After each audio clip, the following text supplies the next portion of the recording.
Are you a crappy partner, crappy wife, crappy husband, crappy mate? This podcast is for you. Give yourself the gift of self-awareness. Learn new skills. Take the time to assess your partnership, marriage, relationship, etc.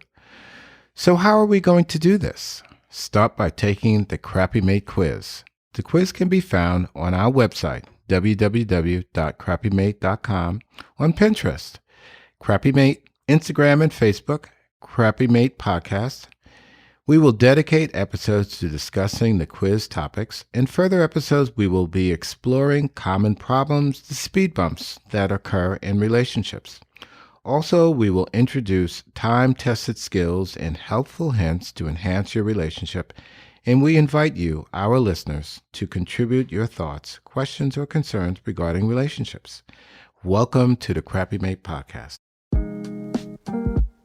I'm Dr. Richard Vance Barnes, MD. I'm a board-certified general psychiatrist with 25 plus years in psychiatry. I have treated patients in a variety of settings, both inpatient units, outpatient units, partial hospitalization units, as well as detoxification programs and rehabilitation programs. And I've had a private practice for many, many years. And I'm Barbara Quaid, a marriage and family therapist. I also have over 25 years experience working with families, individuals, and couples. And my life as a therapist has been both humbling and joyful. Before we get started, I'd just like to talk about our disclaimer. The Crappy Mate podcast is designed to be a useful tool to help individuals and couples have happier and healthier relationships. This podcast is not a substitute for individual or couples therapy, and as always, relationships need to be safe. Seek professional help as needed. The Crappy Mate podcast was developed out of hearing years and years of stories and accounts from patients in therapy about their mates and themselves actually being crappy mates and poorly behaving within the relationship. And so this concept was then developed into a podcast of how can we help people to actually improve upon their relationships. And so in order to do this, we developed a quiz. And the quiz, we really thought about some concepts that we thought were important in a relationship. And so the Crappy Mate quiz ended up being a 10-question self-scoring assessment that can be found on our Facebook page. And our Facebook page is aptly named the Crappy Mate Podcast. And along with the quiz, you will find a glossary with the terms we used both in the podcast and on the quiz. And this is so we can all be on the same page. Now, to score the quiz, you will read each question carefully and then ask yourself, do I do this almost always, sometimes, or almost never? And when we thought about this, the scoring is like this. Almost always is worth 3 points. Sometimes 2 points. And almost never 1 point. So once you have your total points, you add them up. And a score of 10 to 17 clearly indicates that one needs improvement. A score of 17 to 24, one has a degree of awareness, but improvement can still be beneficial. And a score of 24 to 30, one is aware, insightful, and acting in a positive manner as it pertains to the relationship.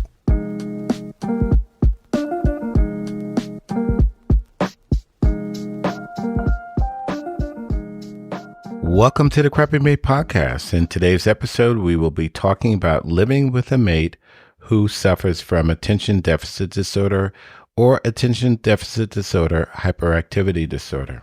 You know, Dr. B, this is such an important topic that I think we need to divide this into 2 parts. And so part 1, we will be describing the signs and symptoms of ADHD. And in part 2, we will further be discussing living with a partner with ADHD. You know, I think this is a really important topic to discuss with our listeners because I know I am seeing so many more people coming into my office wanting to be either diagnosed as attention deficit disorder or attention deficit disorder hyperactivity disorder, ADHD or ADD. The noise level for this condition seems to be at an all-time high, in my opinion. I would agree. I see more and more adults receiving a first-time diagnosis. I see more people in therapy, and I certainly see more women, which I think is significant. It's not just those college students being diagnosed today. It's really people of all ages receiving ADD or ADHD diagnosis and wanting to know more about the condition. And so they're coming in, talking about it, and wanting to see if they really are diagnosed as this. So, Dr. B, let's help our listeners better understand ADHDs and the symptoms that we would commonly see. Okay, well, thank you for setting the stage for me for this, Barbara, because I do want to talk more about the diagnosis. So what I tell my patients when they're sitting in front of me and we're in session, I talk with them about having ADD or ADHD. I tell my patients that it's really a condition which has key areas of functioning that may be affected. I talk about how poor focus, how poor concentration, how the inability to finish tasks, how patients or people diagnosed with this condition are easily distractible or they have a very high level of distractibility. I speak about having impulsivity and how impulsive people are who have this diagnosis. I speak also about having poor organization and people not being able to be organized to complete tasks and complete assignments on a timely basis.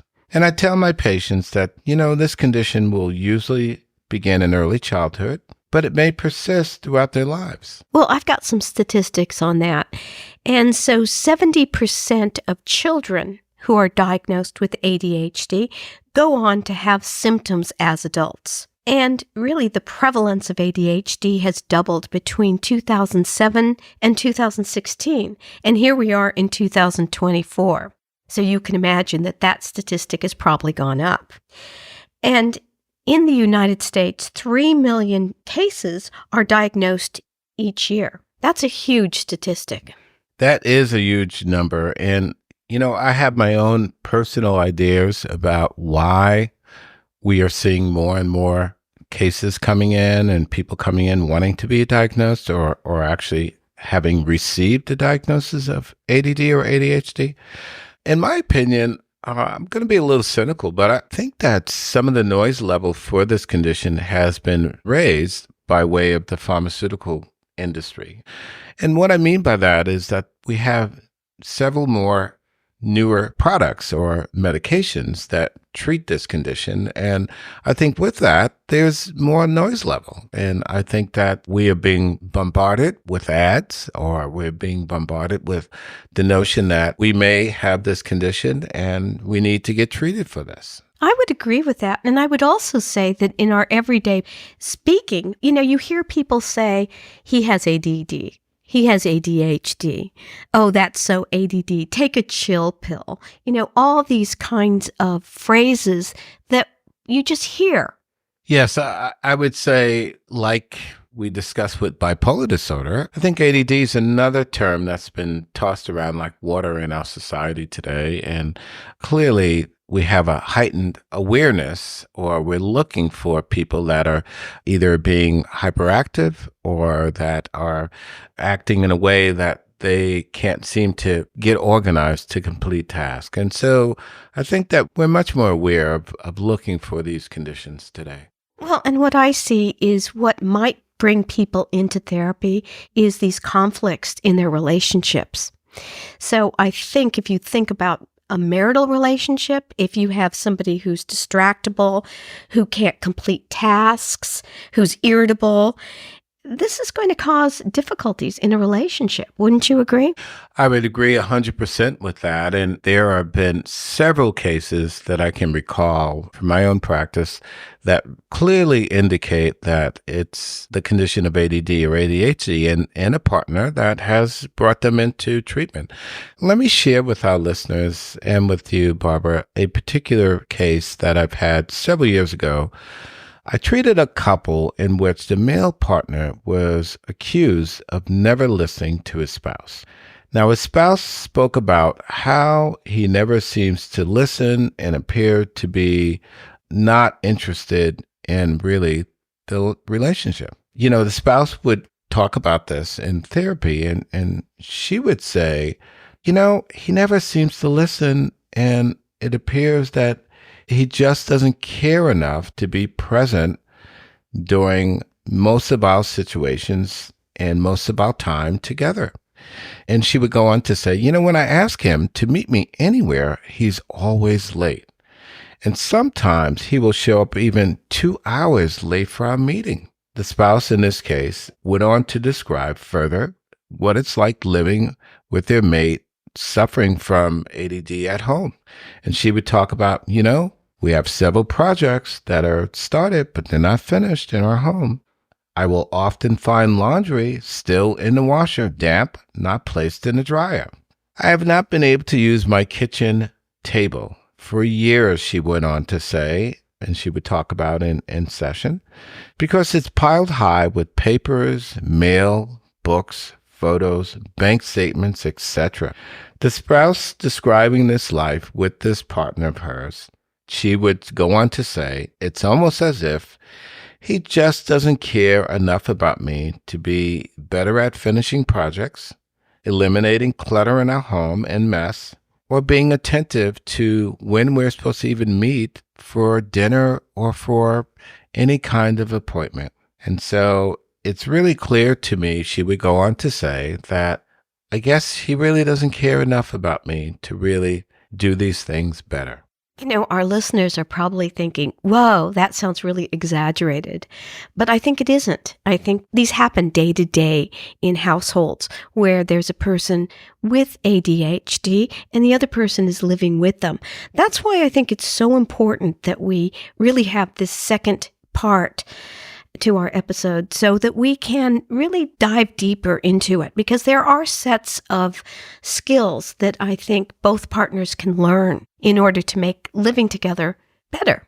Yes, I would agree with that. And I look forward to discussing this further in our next episode. And Barbara, would you just kind of summarize for us today what we want to focus on in terms of the actual condition? Yeah, I'll just go over some of the symptoms. And what I see is distractibility, fidgeting, restlessness, irritability, inability to complete tasks, often low self-esteem. People will often describe that they lose things or forget things, and impulsivity. Those are some basics. I should mention, which I didn't earlier in the podcast, is that these signs and symptoms are going to need to last for at least 6 months. And so it's important to make note of the fact that these are chronic in nature and they're going to continue. And we do know with the condition that the condition itself may last for a lifetime. So we have a helpful hint for today, and that is educate yourself about ADHD, and particularly about adult ADHD. Well, thank you for that today, Barbara. And as always, thank you for tuning in to the Crappy Mate podcast. And we look forward to hearing comments and suggestions regarding our subject area. But in particular, we hope that our listeners will tune in to our second part of living with a mate, partner, significant other who may be suffering from ADD or ADHD. In closing the podcast today, I just want to remind our listeners of our disclaimer. The Crappy Mate podcast is designed to be a useful tool to help individuals and couples have happier and healthier relationships. This podcast is not a substitute for individual or couples therapy. And as always, relationships need to be safe. Seek professional help as needed. Thank you for listening to the Crappy Mate podcast. We invite you to submit comments, questions, and/or concerns about today's podcast, or give us feedback on relationship topics you'd like to hear covered. We encourage you to try our helpful hints. Give these a go, try them on for size. Remember, you can follow us on our Facebook and Instagram pages under the Crappy Mate podcast. Our website is www.crappymate.com. And please be sure to subscribe. Thank you for listening.